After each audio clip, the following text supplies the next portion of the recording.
So I recently watched Girlfriends for the first time ever.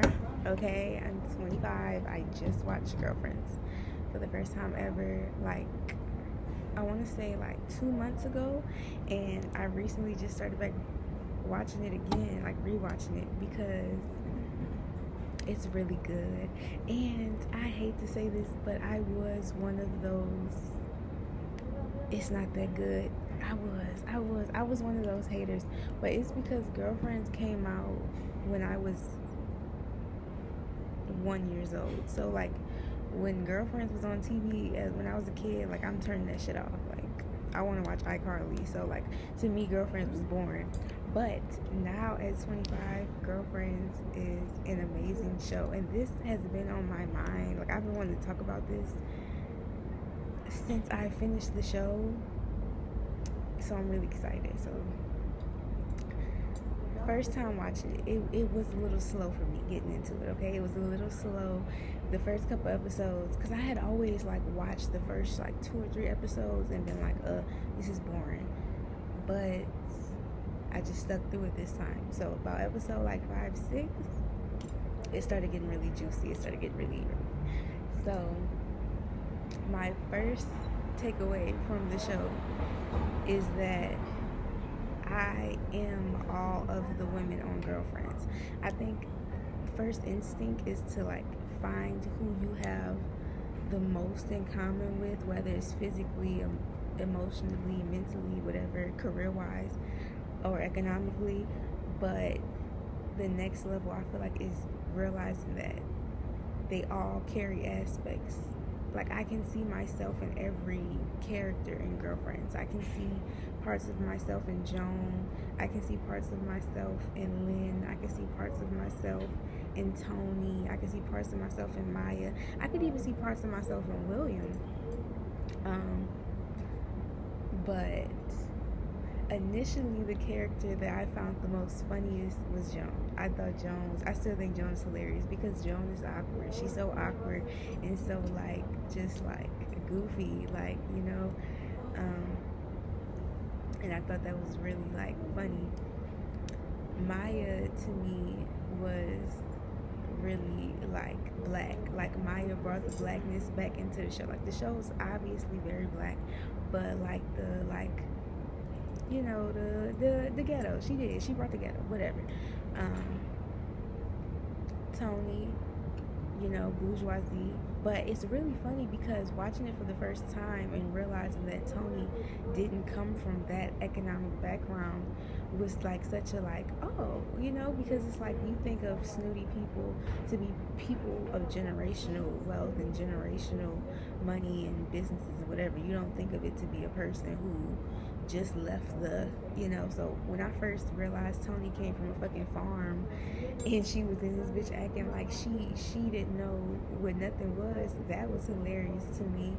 And Lynn's character was also very cool. Like it brought it back down because Joan and Tony is so serious, so then Lynn and Maya really balance it out and make it like even. I believe the show is so good because of the characters and the actresses. Shows like that don't happen all the time because you cannot like copy and paste chemistry, and I feel like there was a real chemistry on that show. Like it really felt like a sisterhood. It really felt like a family. Which is fucking crazy as I'm sitting here talking about a TV show. But I can see myself in all of the women in Girlfriends, and I think that that's a beautiful thing, because we are all each other. I was thinking this in my head, like just all day today. Like a wife want to be a hoe, and a hoe want to be a wife. like honestly, the person who's living the wife life, she idealizes the hoe's life, and the hoe idealizes the wife's life, and you just want what you don't have. Everything, looks better when you don't have it or when you're looking over at it, but you never know what like people are going through. So you have Joan's character, who is, pretty stable in her career and, doing pretty well for herself, has her own home, isn't really struggling for much, but emotionally in her personal life, she feels lost and alone and trapped. You have Maya, who on one hand is not, in the highest economic bracket, but she's filled with laughter and family and friends and company, right? She's rich in spirit. Then you have Lynn, who doesn't have either of those things. Economically, she's not doing the best, and she doesn't have much family, but she still has this free spirit about her.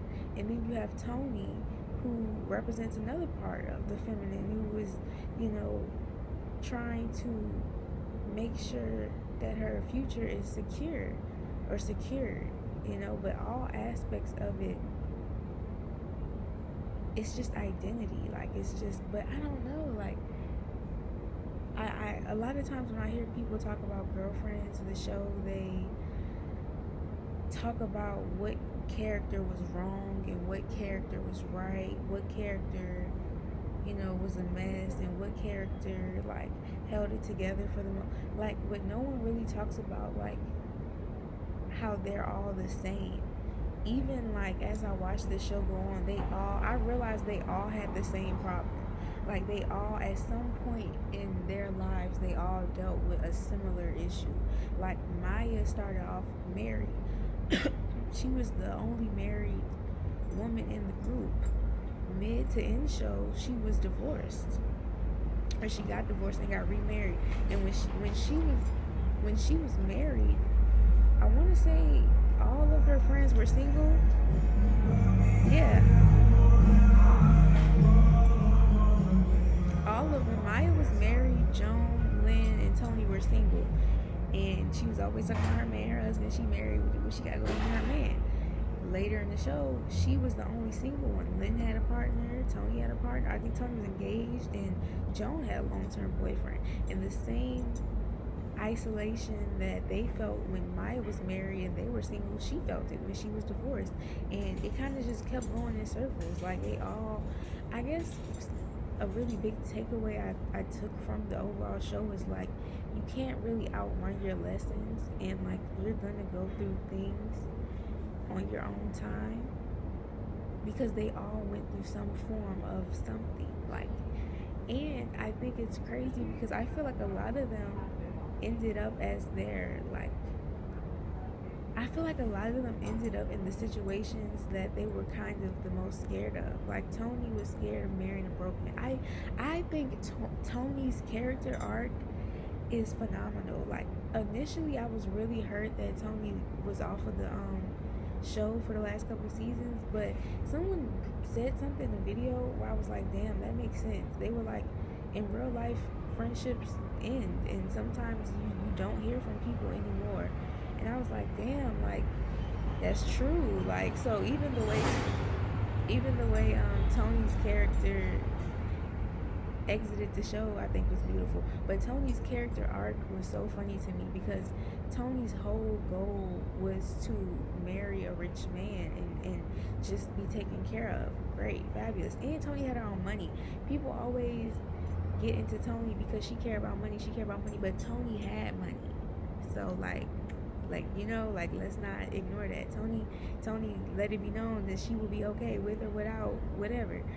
But the fact that her whole goal was to get a rich man, and she married a broke Jewish doctor, and he divorced her. Oh my God, I'm like, oh my goodness. The divorce part isn't that shocking to me because Tony's alive. She's black. He was Jewish, whatever.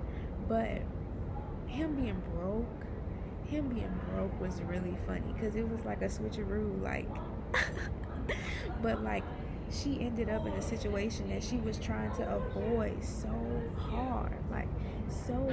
She ended up with a broke man. She ended up with the opposite. She ended up with a broke man. That is so that's crazy. Joan's character, Joan's character is funny because it's like Joan always almost got to the point, like to the breakthrough, and then something would always happen. A man, like Joan would always almost get there, where it's just like it's Joan's show. Like she's taking charge in her own life, and then something would just happen, and she would just start cycling back to old ways of being like, but Joan's character is what made me make that video about nice people being assholes, because Joan was so nice and Joan did everything the right way. She, talked right, she was polite, she was giving, she bought whatever for whoever, she did everything right, but she was always like waiting on someone to do something for her because she was doing for everyone else. Joan was like a certified people pleaser, and every time she would get burnt out, because you get burnt out, she would kind of fall into this, oh, woe is me, but it's like, put yourself first, do for you first. So I learned that from Joan. From Joan, I learned to put yourself first. Don't be a people pleaser, and don't chase down anything. For Joan, it was chasing down a man, but you can use that symbology for anything, because anytime you're just on the back of something trying to make something be something, it never turns out how you want it, and it's never good enough, and you always find a way to ruin it. And I learned that from Joan's character, because she just was so overbearing. It was really interesting to watch an overbearing person on TV, because I have my own overbearing ways, and it was interesting to see how annoying it is, A, and B, how just unnecessary it is, because it didn't fulfill her, and it didn't fulfill the person or the situation. So yeah, I learned how to stop people pleasing and stop being so overbearing and putting myself first, from Joan's character. From Lynn's character, I want to go to Lynn. From Lynn's character, I learned that it's okay to start over. Lynn was always starting over and always doing different things, and I really relate to that, in the sense of like, I get bored, like I get extremely bored. So a lot of times I do new things, not because I'm trying to build a career in it, or I'm trying to build a fucking industry, corporation, LLC, but for the simple fact that I'm understimulated, and I need something to stimulate me in a way that I haven't been stimulated before.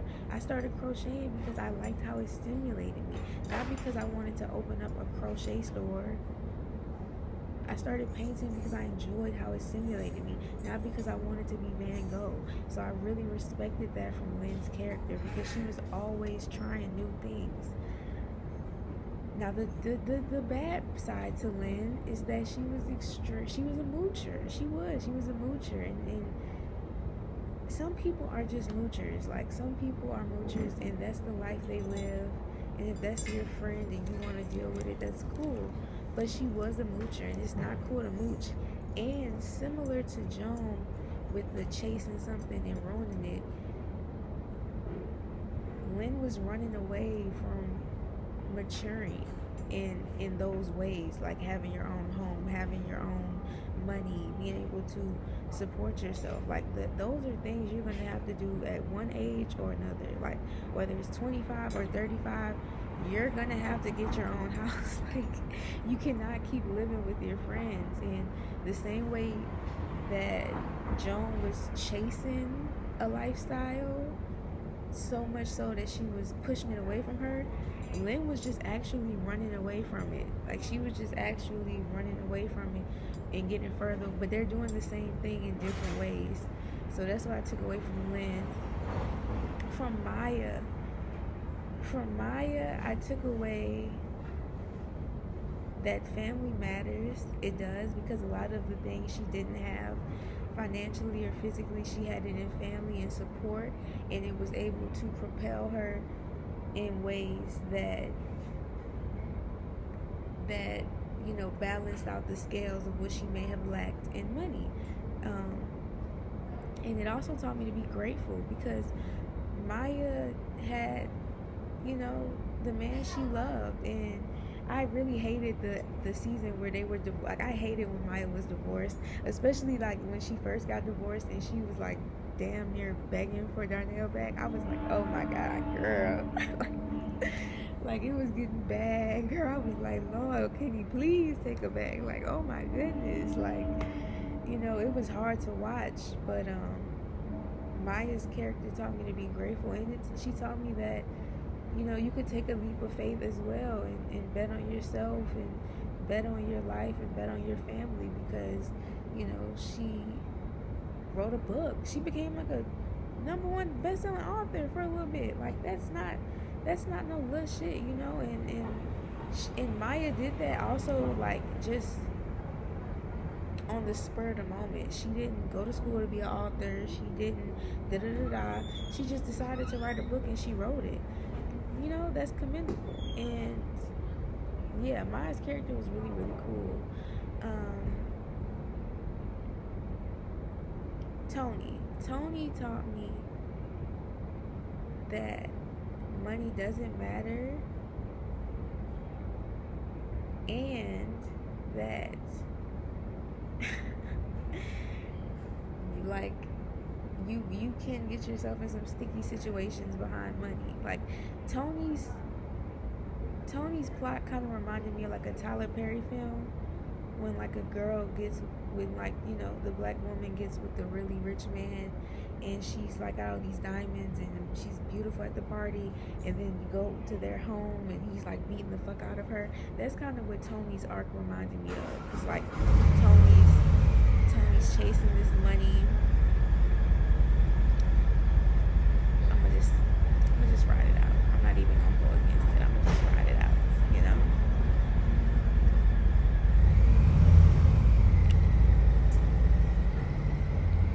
But yeah, Tony's chasing these men with money, and she ends up getting the whoop-de-doo. Think about that Thug interview. She ends up getting that, and, you know, ends up getting with a broke man. So yeah, but Tony also taught me that that super hard exterior, it only pushes people away. Because I do relate to Tony in the sense of that I'm very, like, you know what I mean, I'm very, like, and I know that about myself, I understand that, but seeing it on another person, similarly to Jones, seeing another person with these characteristics made me realize how inefficient they are. And, you know, I act how I act because of how I was raised in my environments, but watching other people act in those ways and seeing how it actually disrupts their life instead of enhancing it made me realize how stupid it was. Because we put up these walls, and we're defensive, and we're stoic, and we're stand up. We do all these things to defend ourselves in life, right? To defend ourselves from people and situations that may hurt us. But when you actually see how it makes people around you feel, or how hard it makes your own relationships, you know, you gotta ask yourself, why am I doing this? Is this really helping me? Is this really, you know? So Tony showed me that the super hardness, the hard shell, is not necessary. Like, it was one episode where Tony lost her job. This was after she, like, tried to sleep with Jones' boyfriend, and like Tony's character was really fucked up. Like, but she was outwardly fucked up. It was like everybody else kind of did damage to their own life, but Tony did damage to other people's lives, because Tony's life was perfect. Wow, that's crazy. Tony had an amazing body. She knew she was beautiful. She was confident. She had money. She had rich men on her phone. Like, everything in Tony's life added up. So, and she wanted to keep it a certain way, so she caused chaos in her friends' lives. It was even one episode where she was like, I'm so bored, nothing's going on in my life, and she was trying to, like, cause drama between her friends. Like, she literally said that. But it was one episode after she tried to sleep with Joan's boyfriend, and she was like, after that, her life started going downhill, and she basically lost her job, and she was like, I'm broke, I don't have no money. But she waited until Lynn and Maya left. So they were all at Joan's house, and she waited. She came in, she was like, yeah, I lost my job, and I ain't worried about it, because girl, I'm Tony Childs. And when Maya and Lynn left, she got on her knees and started crying to Joan, and was like, I don't know what I'm gonna do, I'm broke. And she was crying, like acting pitiful, and Joan was like, girl, get out my house, like literally. And she was like, what the fuck? But even in that scene, it made me see that like hard exterior shell that I'm Tony Childs. You know, that mask that I talked about in other videos, that mask we put on. Like, I'm Tony Childs. And then as soon as, you know, people leave, oh, Tony Childs. You know, so Tony's character taught me that it's okay. Like, you don't have to be hard. Like, if you feel some kind of way, it's okay to feel that way. If you want to cry, it's okay to cry. If you felt hurt, if you felt betrayed, if you felt attacked, if you felt neglected, if you felt abandoned, if you felt just bad, it's okay. Like, it's okay to feel bad. You don't have to put on a tough girl shell, and like, you know, it's fine. So yeah, overall though, I took something away from everyone's character. The show was amazing, the chemistry was amazing. It'll never be another show like Girlfriends, because that was just a moment in time. Tracee Ellis Ross acting is amazing. I need to see what other films and shows she was in, because she's actually such a good actor. And even Joan's character, I feel like, strongly resembles Tracee Ellis Ross's actual personality. Now, obviously, I don't know Tracee Ellis Ross, I don't know Joan, she's a fictional character, but it seems like she played Joan's character so well because she was playing herself. Like, you look on Tracee's Instagram, and she's just as goofy and funny and awkward as Joan. So I was pleasantly surprised to see that level of acting. Like Joan, ooh, like, that's a natural talent. Like, that's what they call just, well, I don't know, let me know, because I don't know, but like, she just, Joan was giving it to me.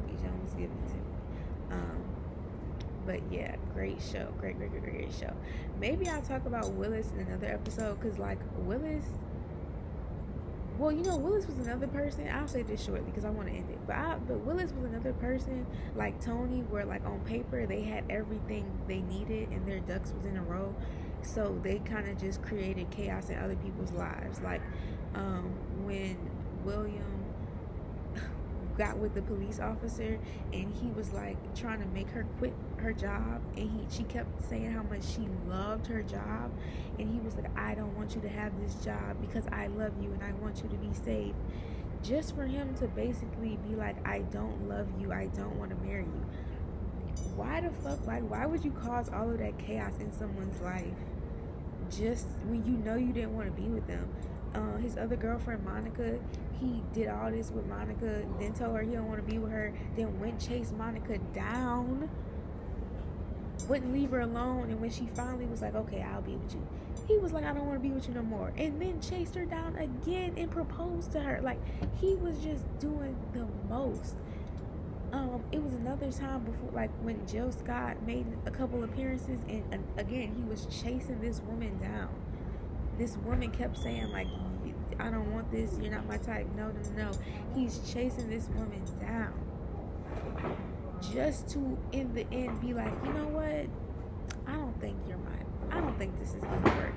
But while he's causing all of these problems in all of these other people's lives, his life is fine. Again, good job, bought a house, got a new car, he's doing well, he's moving on up in the firm, like, his life is fine, but he's causing all of this havoc on other people. Him and Tony have that in common. Joan, Lynn, and Maya, their own life would be an actual mess, and they would have their own internal chaos in their personal life, but still try to be helpful to others. Well, take Lynn out of that. Cause Lynn was a vibe, and I respect that. Like people don't respect vibes, but sometimes you need people who just bring the vibes. You need people who have money and could get you. You know, you need people who have charm, and you need people who have vibes. Like you need people who have connection. Like they were the perfect group. Joan had the money. Joan and Tony had the money, but Tony had the connections, right? Lynn had the vibe, right? And Maya had the hood. It was it was like a trifecta. Like it was amazing. But yeah, William. Have I been calling him Willis? I don't know. William's character definitely played too much, too hard, too long. But yeah, Girlfriends is a great. I'm on like season 3 or 4, rewatching it. So like I might come back, but I feel like I said all I really had to say about it. Like, good show, good acting. I see myself in all the women. I see myself in all of the plots. It's a beautiful, showcase of blackness. Yeah, there is some programming in the show that I don't agree with, but that's no fault on the actresses. That's writing, execs, blah blah blah blah blah. But overall, for it to be like on national television, really good show. Really good show. I could go into the other part of what I didn't like about the show, but again, it has nothing to do with the actresses, and it's more about programming and brainwashing and networks and narratives. They want us to follow social norms. That's neither here nor there.